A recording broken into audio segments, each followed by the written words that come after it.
Mustapha Adib Abdul Wahed is a Lebanese diplomat, lawyer, educator, politician, researcher, academic and incumbent Prime Minister-designate of Lebanon who also served as the ambassador of Lebanon to Germany from 2013 to 2020. He is well known for his academic research and expertise work in the fields of human and state security, electoral laws and parliamentary oversight of the security sector.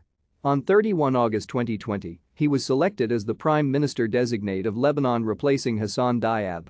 He received support from 90 of 120 MPs to become the new Prime Minister of Lebanon and to form the government as of 31 August 2020.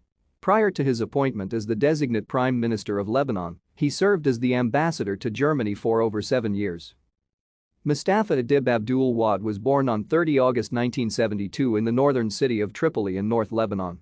He is a Sunni Muslim. Mustapha, who is a native of Tripoli, completed a doctorate degree in law and political science from the University of Montpellier. Thank you for watching.